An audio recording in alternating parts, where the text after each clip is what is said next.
මෙතන ඉඳලා අර ලිඳක් තියන වත්තක් පේන්නේ. එතනට යමු.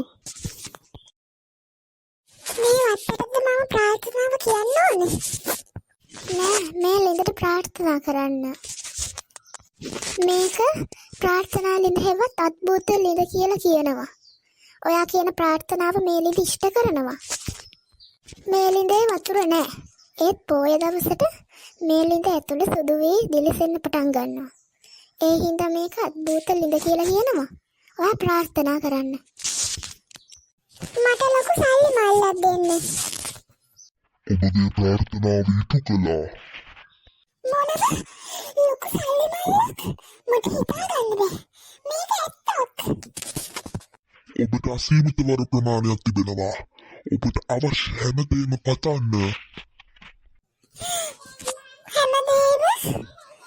අනේ මම දකින්නේ හීනයක්ද? නෑ, මේ ඔක්කොම ඇත්ත. දැන් රෑ වෙනවා. නිමන්ත, අපි යමු ගෙදර. හිතත් ඇවිත් ප්‍රාර්ථනා කරමු. හරි, අපි ගෙදර යමු.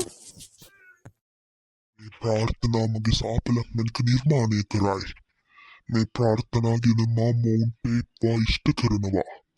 මේ සාපලක් මැනක නිනෝවහොත් මට මේ ලෝකය මගේ පාලනයට ගැනීමට හැකි වේවි. මේ සාපලක් මැනක තුලට මොවුන්ගේ ආත්ම ගැන මා මේ තුල සිර කරනවා. ඔබට මේ තවත් බලවත් වේවි.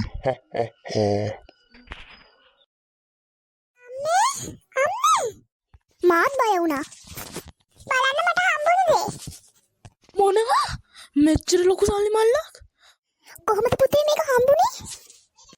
එක වත්තක තිබ්බ ලිඳකින්. මම ප්‍රාර්ථනා කරා